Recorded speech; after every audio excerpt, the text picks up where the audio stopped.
올려드리겠습니다.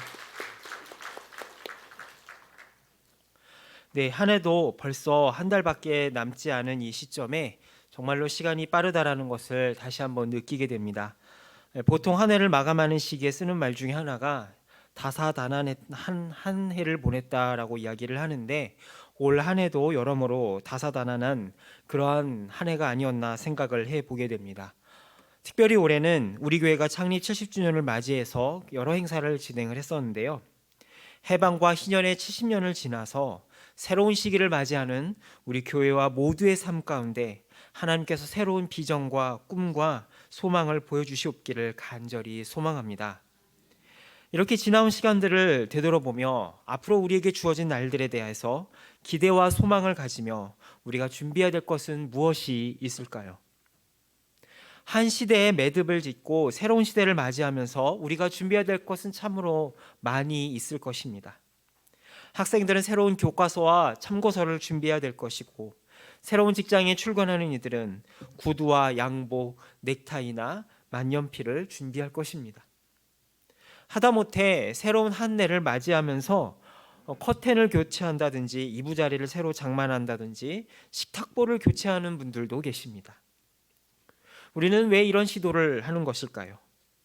새롭게 다가오는 우리들에게 다가오는 그 시간들이 그저 하루가 바뀌고 한 달이 바뀌는 그저 그런 평범한 시간의 흐름이 아니라 우리에게 새롭게 다가오는 시간, 바로 카이로스의 시간이 되기를 우리 모두가 간절히 소망하기 때문입니다. 오늘 우리가 함께 읽은 이스라엘 백성들 역시 한 시대를 마감하고 새로운 시대를 앞두고 있었습니다. 바로 그토록 그들이 소원하고 기다리던 가나안의 입성을 바로 눈앞에 둔 시점입니다. 모세의 인도로 애굽을 빠져나온 이스라엘 백성들은 두 주면은 그 광야를 지나 젖과 꿀이 흐르는 가나안에 도착할 줄 알았는데, 그렇게 출발한 출애굽의 여정이 굽이굽이 돌고 돌아 40여 년을 보내게 되었습니다. 그 사이에 홍해의 기적을 보았던 출애굽 1세대들은 모두 광야에서 숨을 거두고 그들의 자녀들과 손자들이 이 출애굽의 여정에 종지부를 찍고 새로운 지도자인 여호수아와 갈렙과 함께 가나안 땅 앞에 서게 되었습니다. 이런 상황에서 그들이 준비해야 될 것은 한둘이 아니었을 것입니다. 군사력으로 보나 경제력으로 보나 무엇으로 보나 지금 자신들 앞에 가나안 앞에 진을 치고 있는 저 여리고성의 백성들은 이스라엘보다 훨씬 더 강한 세력들이었습니다. 이런 엄중한 상황에서 이들은 자신이 가진 모든 역량을 총집결하고 가다듬어야 겨우 상대해 볼 수 있는 그런 상황이었습니다. 그런데 이런 상황에 뜻밖의 소식이 들려오게 됩니다. 여리고를 정복하기 전에 여호수아가 시딤에서 2명의 정탐꾼을 보내게 되는데, 이 2명의 정탐꾼이 바로 여리고성의 기생 라합의 집에 숨게 됩니다. 그리고 그곳에서 들려오는 소식은 정말로 뜻밖의 소식이었습니다. 여호수아 2장 24절에서는 이런 놀라운 소식을 우리들에게 전합니다. 또 여호수아에게 이르되 진실로 여호와께서 그 온 땅을 우리 손에 주셨으므로 그 땅의 모든 주민이 우리 앞에서 간담이 녹더이다 하더라라는 소식을 들었습니다. 사실 이 백성들의 조상들이 40년 전에 가데스 바네아에서 똑같이 12명의 정탐꾼을 보냈을 때에도 그들의 조상들은 지금 이 이야기와 똑같은 이야기를 들었습니다. 차이가 무엇일까요? 문제는 그들은 들을 준비가 되어 있지 않고 지금 출애굽 2세대들은 들을 준비가 되었다라는 사실입니다. 안타깝게도 40년 전에 지금 이 여호수아서의 주인공들의 조상들은 이런 하나님이 예비하신 복된 승리의 소식을 받아들이기를 거부했습니다. 결국 그들은 가나안에 들어가지 못하고 광야에서 숨을 거두고 말았습니다. 그러나 40년이 지나서 새로운 세대로 세워진 이 출애굽의 2세대들은 달랐습니다. 그들은 여호수아가 보낸 그 정탐꾼이 보낸 소식을 듣자 하나님께서 그들에게 행하실 일들로 인해서 기뻐하며 기대에 부풀었습니다. 그들의 부모 세대는 믿음이 없어서 뒤로 물러났지만 그들은 앞으로 나아가기를 주저하지 않았습니다. 그 결과 어떤 일이 벌어졌을까요? 바로 그들 앞에 놓였던 요단강의 물이 갈라지며 그들을 반갑게 맞이하는 기적을 그들은 눈앞에서 보게 되었습니다. 이 요단강의 기적이 의미하는 것은 무엇일까요? 과거 그들의 부모 세대가 경험했던, 그들의 앞전 세대가 경험했던 그 홍해가 갈라지는 기적을 하나님께서는 요단강물을 가르심으로써 똑같이 그 후손들에게 보여주신 것입니다. 그들의 조상과 함께 하신 그 기적의 하나님께서 이제 똑같이 요단강을 가르심으로써 하나님의 함께 하심을 그들에게 보이신 것이죠. 이러한 하나님의 함께 하심을 경험한 이 출애굽 2세대들은 자신들 앞에 펼쳐질 새로운 기대와 하나님의 일하심에 들떴습니다. 이러한 벅찬 기대와 감격을 여호수아 5장 1절에서는 이렇게 기록합니다. 요단 서쪽의 아모리 사람들의 모든 왕들과 해변의 가나안 사람의 모든 왕들이 여호와께서 요단물을 이스라엘 자손들 앞에서 말리시고 우리를 건너게 하셨음을 듣고 마음이 놓았고 이스라엘 자손들 때문에 정신을 잃었더라라고 말입니다. 그런데 이렇게 승리가 보장되고 이제 앞으로 나아가기만 하면 될 것 같은 중요하고 아주 크리티컬한 순간에 하나님께서 갑자기 여호수아를 통해서 이스라엘 백성들에게 제동을 거십니다. 그리고 오늘 본문에서 주님은 이렇게 말씀하십니다. 그때 여호와께서 여호수아에게 이르시되 너는 부싯돌로 칼을 만들어 이스라엘 자손들에게 다시 할례를 행하라 라고 말입니다. 그동안 많은 시간들이 있었음에도 불구하고 하나님께서는 할례에 대해서 이야기 안 하시다가 왜 하필 이 중요한 시점에 이 할례를 행하라고 명령하시는 것일까요? 이들 앞에 있는 여리고성의 군사들은 어떤 상태입니까? 바로 이 이스라엘 백성들이, 이스라엘 군사들이 자신들을 쳐부수러 오리라는 것을 이미 알고 있었습니다. 그럼 그 사람들은 가만히 앉아서 그 사람이 죽기만을 기다리진 않았을 것이죠. 이런 상황에서 이 이스라엘 백성들이 할례를 받는다라는 것은 적 앞에서 무장해제를 하는 것이나 다름없는 일이었습니다. 이것이 얼마나 위험한 일인지 우리는 이미 창세기를 통해서 그 선례를 볼 수 있습니다. 창세기 34장을 보게 되면 야곱의 딸인 디나가 하몰 족속의 아들 세겜에게 그만 불행한 일을 당하게 됩니다. 이때 이 세겜이 야곱에게 다가와서 디나와 결혼을 하게 해달라고 간청을 하는데요. 그때의 디나의 오빠인 시므온과 레위가 한 가지 조건을 내겁니다. 바로 우리의 누이 동생인 디나와의 결혼을 허락을 할 테니 너희 모든 족속의 남자는 다 할례를 받으라라고 조건을 내걸죠. 그러나 이 할례의 조건은 그들을 하나님의 백성으로 편입시키기 위한 거룩한 의식이 아니라 이들을 죽이기 위한 속임수였습니다. 이 하물 족속의 남자들이 다 할례를 받아서 아파서 움직일 수 없는 그 틈을 타서 레위와 시므온은 자기 집안의 용병들을 일으켜서 이 남자들을 다 죽여버리는 사건이 벌어지죠. 이를 통해서 자신의 그 여동생의 복수를 꾀하는 그런 사건을 우리는 이미 창세기에서 보았습니다. 자칫하면 이스라엘 군대가 그런 상황에 처할 수도 있는 아주 위험한 상황에 있었던 것입니다. 그런데 하나님께서는 왜 이런 중요한 순간에 그런 위험한 지시를 내리시는 것일까요? 지금 저 앞에는 적들이 무장을 하고 기다리고 있는데 왜 하나님께서는 이스라엘 백성들에게 그 중요한 순간에 할례를 행하라고 명령하시는 걸까요? 그 이유를 오늘 본문의 5절에서는 이렇게 이야기를 합니다. 그 나온 백성은 다 할례를 받았으나 다만 애굽에서 나온 후 광야길에서 난 자는 할례를 받지 못하였음이라라고 기록합니다. 하나님께서 이스라엘 백성들에게 할례를 처음으로 명하신 것은 아브라함 때였습니다. 아브라함이 하나님의 뜻과는 상관없이 이스마엘을 낳은 후에 무려 13년 동안 하나님은 아브라함에게 침묵을 하십니다. 그리고 13년이 지난 후에 하나님께서 아브라함에게 나타나십니다.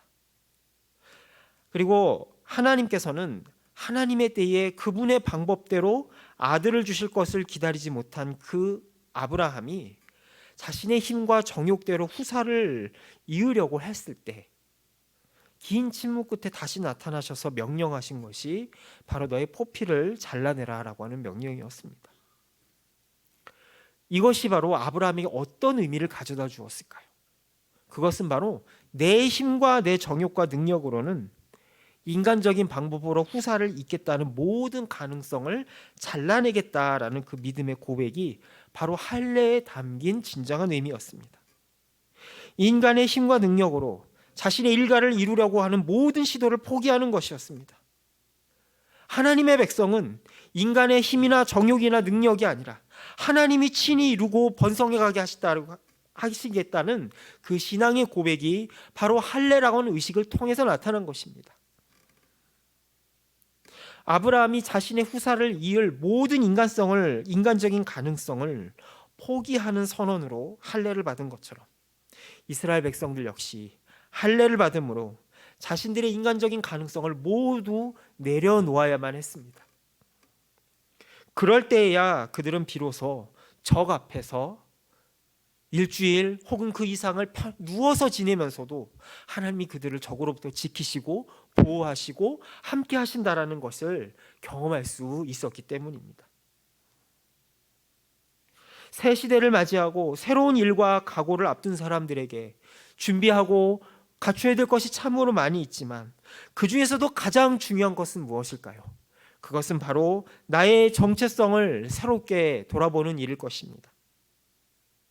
이들이 여리고성을 점령하여서 하나님의 나라를 확장하고 하나님의 뜻을 이루는 것, 그것은 애초부터 이스라엘 백성들의 어떤 인간적인 무장이나 그들의 자체적인 힘으로는 불가능한 일이었습니다.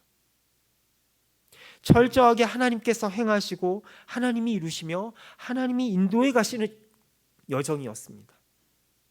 이 특별하고 독특한 순례의 여정 속에서 가장 중요한 것, 그것은 바로 하나님의 백성으로서의 정체성이고 하나님께 대한 무한한 신뢰와 절대 순종이라는 사실을 하나님은 이스라엘 백성들에게 알려주고 싶었던 것입니다. 그런데 이들이 광야에서 받은 할례의 의미는 이런 일반적인 할례의 의미도 있지만 조금 더 특별한 의미를 가지고 있음을 우리는 또한 알아야 합니다. 오늘 말씀 6절을 보게 되면 이들이 왜 그동안 할례를 받지 못하는지에 대해서 다시 한번 자세하게 이유를 설명하는데요. 우리 함께 오늘 본문 6절의 말씀을 함께 읽겠습니다. 이스라엘 자손들이 여호와의 음성을 청종하지 아니하므로 여호와께서 그들에게 대하여 맹세하사 그들의 조상들에게 맹세하여 우리에게 주리라고 하신 땅,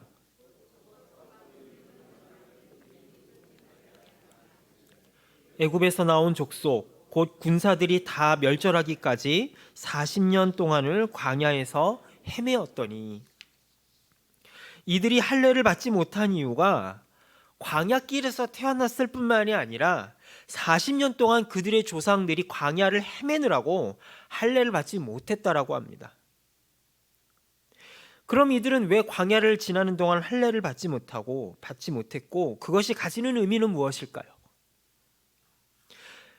이 출애굽 2세대들의 조상인 출애굽 1세대들은 하나님으로부터 복된 가나안의 땅을 약속받았음에도 불구하고 그 약속을 믿지 못했습니다.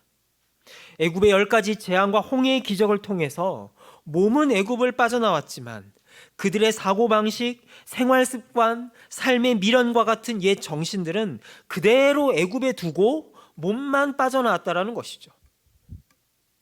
여러분, 우리가 전쟁이나 화재와 같은 사고가 날 때 간신히 몸만 빠져나오면 어떻습니까? 집에 불이 타는 저 집을 바라보며 어떤 기분이 드시나요? 아, 저 집이 무너지니 이제 새 집을 지을 수 있었으니 얼마나 좋을까라는 좋은 기분이 드시나요? 아니면 안타까운 느낌이 더 크신가요? 집에 두고 온 귀중품과 재산들, 그런 생각들이 당연히 날 것입니다. 왜일까요? 그 빠져나온 것이 내 의지로 빠져나온 것이 아니기 때문입니다. 이스라엘 백성들도 마찬가지였습니다. 이들이 광야 생활 내내 위기가 닥칠 때마다 모세에게 불평하는 것이 무엇이었습니까? 괜히 애굽에서 잘 살던 우리를 왜 억지로 빼내서 우리를 광야에서 이 고생을 시키느냐, 바로 이것이었습니다. 이런 불평을 출애굽기 14장 12절에서 이렇게 대변합니다. 우리를 내버려 두라. 우리가 애굽 사람을 섬길 것이라 하지 아니하더냐. 애굽 사람을 섬기는 것이 광야에서 죽는 것보다 낫겠노라. 이것이 바로 애굽을 빠져나온 이스라엘 백성들의 본심이었던 것입니다. 생각과 정신과 감정, 생활 습관 모든 것들은 이집트에다가 두고 몸만 빠져나온 그 이스라엘 백성들의 모습이 상상이 가십니까? 마치 프랑켄슈타인이나 좀비와 같은 그런 공포 영화의 한 장면과도 같은 그런 괴이한 모습이 바로 홍해를 빠져나온 출애굽 1세대들의 모습이었다라는 것이죠. 몸은 빠져나왔으되 정신과 마음과 영혼이 애굽에 있는 상태로 그들은 하나님께서 주시고자 하는 새로운 땅, 새로운 기업, 새로운 은혜를 그들은 누릴 수 없었습니다. 소돔과 고모라를 빠져나온 롯의 아내가 그 망해가는 소돔성에 미련을 버리지 못해서 뒤를 보다가 끝내는 소금 기둥이 되어버렸던 것처럼 애굽의 10가지 재앙을 보고 홍해의 기적을 경험했음에도 불구하고 출애굽 1세대들은 끝내 그 애굽의 미련을 버리지 못한 채 뒤를 보다가 결국 그들은 한 사람도 약속의 땅에 들어가지 못했습니다. 그들이 광야의 기간 내내 보여준 것은 자신들이 얼마나 가나안 땅, 하나님이 예비하신 그 젖과 꿀이 흐르는 땅에 들어가기 합당하지 않은 백성인가, 자신들이 하나님의 그 약속에 거룩한 제사장이요 구별된 하나님의 백성이 되기에 얼마나 합당하지 않은 존재인가를 그들 스스로가 광야에서 드러내 보였습니다. 그리고 그 자손들은 그 부모의 영향으로 할례를 받지 못한 채로 여리고 성과 가나안 앞에 서 있습니다. 할례는 하나님의 백성의 필수적인 언약의 징표임에도 불구하고 그 부모들은 불신앙과 하나님께 대한 반역으로 인해서 광야를 이리저리 헤매느라 할례를 베풀지 못했던 것입니다. 하나님의 언약의 징표, 은혜의 상징인 그 할례의 의식이 40년 동안 끊어져 버리고 말았던 것이죠. 그런데 하나님께서는 이 끊어진 관계를 다시 잇기 원하셨습니다. 애굽에서부터 광야를 거치며 드러난 그 이스라엘 백성들 안에 모든 불순종과 죄악, 그리고 애굽에서부터 아직도 빠져나오지 못한 그 노예 근성, 그로 인한 실패의 모든 아픈 기억을 하나님께서는 단호히 잘라내 버리기를 원하셨던 것입니다. 그래서 하나님께서는 이 중요한 순간에 그들에게 할례를 행하라 하고 명령하셨던 것이죠. 할례를 받고 아픈 몸을 추스리며 가만히 앉아 기다리는 그 시간은 분명히 힘든 시간이며 무기력한 시간이었을 것입니다. 그런데 성경은 이러한 아픔과 무기력의 시간을 가리켜서 오늘 말씀 9절에서 이렇게 기록합니다. 여호와께서 여호수아에게 이르시되 내가 오늘 애굽의 수치를 너희에게서 떠나가게 하였다 하셨으므로 그곳 이름을 오늘까지 길갈이라 하느니라 라고 말입니다. 몸만 빠져나와서 출애굽이 아니요 몸과 마음 모든 것이 애굽이 아닌 하나님 나라의 백성에게 합당하게 빚어질 때만이 그들은 하나님께서 그들에게 예비하신 새로운 유업과 하나님이 그들을 통해서 이루고자 하시는 그 사명을 이룰 수 있었습니다. 비록 잠깐의 할례의 통증이 아프고 괴롭고 무기력할지라도 하나님께서는 그 아픔의 기다림의 시간을 통하여 그간의 모든 수치를 다 제거하고 떠나 보내셨던 것입니다.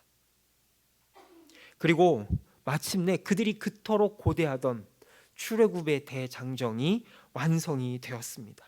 이 감격스러운 진정한 출애굽의 완성을 오늘 본문 10절과 12절에서 기록을 하고 있는데, 특별히 오늘 말씀 여호수아 5장 12절의 말씀을 함께 읽어보시겠습니다. 또 그 땅의 소산물을 먹은 다음 날에 만나가 그쳤으니 이스라엘 사람들이 다시는 만나를 얻지 못하였고 그해 가나안 땅의 소출을 먹었더라. 광야 40년 동안 빠짐없이 내리던 만나는 하나님께서 당신의 백성을 먹이시고 입히시는 대표적인 양식이었습니다. 그런데 그 만나가 그치고 그 땅의 소산을 먹기 시작한 때가 언제다라고 성경은 기록하고 있습니까? 그들이 할례를 받고 여리고 평지에서 유월절을 지키던 때부터 비로소 그들은 하나님이 약속하신 젖과 꿀이 흐르는 땅에서 나는 그 열매들을 먹을 수 있게 되었던 것입니다. 하나님이 약속하신 풍성한 기업, 젖과 꿀이 흐르는 땅, 영원한 복락원들이 드디어 그들의 손에 하나 둘씩 만져지기 시작하고 눈에 보이기 시작하며 귀에 들리는 감격스러운 순간을 맞이하게 된 것입니다. 오늘 우리는 한 해의 마지막을 보내며 새로운 한 해라고 하는 또 다른 여리고성을 앞두고 하나님 앞에 모여 있습니다. 이때 우리가 준비하고 새롭게 해야 될 것, 기대하고 소망하는 모든 제목들은 각자의 삶의 자리에 따라서 각각 다를 것입니다. 그러나 가장 중요한 것, 이 새해라고 하는 여리고성을 앞두고 우리가 준비해야 될 가장 중요한 것, 그것은 바로 우리 안에 내면의 할례를 통하여서 우리 안의 정체성을 새롭게 하고 하나님과의 관계를 새롭게 하는 일인 줄로 믿습니다. 때로는 그 시간들이 아프고 생각하기 싫고 잊고 싶은 그런 시간들도 있을 것입니다. 그래서 세상 사람들은 이런 아픈 과거의 추억과 실패의 경험을 잊으려고 술로 빠져보기도 하고 주변 사람들과 수다를 떨기도 하고 과도한 취미 생활에 몰두하기도 합니다. 그러나 하나님께서는 할례라고 하는 아픔과 무기력의 시간을 통하여서 우리들의 부족함과 연약함을 직면하라고 도전하십니다. 비록 그 순간은 아픔의 시간이고 슬픔의 시간이지만 하나님의 백성에게 있어서 그 아픔은 결코 아픔으로 끝나는 것이 아니요 우리를 새롭게 하시는 하나님의 새로운 창조의 시간이 된다라는 사실을 우리는 믿음으로 고백할 수 있기를 소망합니다. 그 하나님의 손 안에 우리의 지난 한 해 모든 아픔들과 기억들과 실패의 경험들을 떠나 보낼 수 있기를 소망합니다. 그리고 다시 한번 하나님의 손을 붙잡을 수 있기를 소망합니다. 그렇게 될 때에 우리는 새로운 시대에 새로운 가나안을 유업으로 받을 줄로 믿습니다. 그리고 하나님께서 우리를 통해서 이루기 원하시는 그 모든 새로운 일들을 이루는 자랑스러운 하나님 나라의 군사로서 세워지게 될 줄로 믿습니다. 이 시간 우리 함께 합심하여 기도하겠습니다. 지난 한 해의 모든 묵은 때와 어두움과 아픔을 예수 그리스도의 보혈로 씻고 오늘 우리에게 주어진 새로운 땅을 향하여 전진하게 하여 주시옵소서 기도해 주시기 바랍니다. 또한 이 나라와 민족을 위해서 기도해 주시기 바랍니다. 굉장히 소란스럽고 혼란스러운 이 시기 가운데 하나님 함께하여 주셔서 다시는 정쟁과 생각의 차이와 이념의 차이로 나라가 분열되는 그 아픔이 없게 해달라고 이 시간 함께 합심하여 기도하도록 하겠습니다. 함께 기도합니다. 살아계신 아버지 하나님, 이 시간 간절히 소망하며 기도하오니 주님 이 시간 역사하여 주시고 하나님 아버지 이 시간 함께해 주시옵기를 간절히 소망하며 기도합니다.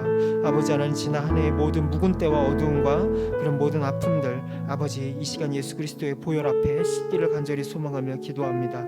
그리고 아버지 하나님, 우리에게 주어진 새로운 땅을 향하여 전진하며 하나님 앞에 나아갈 수 있도록 주여 인도하여 주시고 함께해 주시옵기를 간절히 소망하며 기도하오니 주님 이 시간 함께하여 주시옵소서. 또한 소란스러운 이 나라 가운데 하나님 인도하여 주셔서 다시는 아버지 하나님 정쟁이나 분열로서 서로 미워하고 단죄하는 일이 없도록 주께서 우리들의 마음을 하나로 묶어 주시옵기를 간절히 소망하며 기도하오니 주님 도와주시옵소서. 하나님 아버지, 우리의 지난 시간 우리의 연약함을 고백하며 하나님 앞에 나아갑니다. 하나님께서 우리에게 풍성함과 복락된 하나님과의 교제를 약속하셨음에도 불구하고 우리의 불신앙과 연약함으로 그 풍성함을 누리지 못했음을 고백합니다. 이 시간 우리의 모든 죄와 허물을 긍휼히 여겨주시고 새로운 땅에서 새로운 유업을 받기 합당한 피조물로 우리를 거듭나게 하여 주옵소서. 그리하여 우리에게 약속하신 영원한 기업을 누리며 날마다 전진해 나아가는 진정한 하나님의 용사 되게 하여 주옵소서. 예수님의 이름으로 기도합니다. 아멘.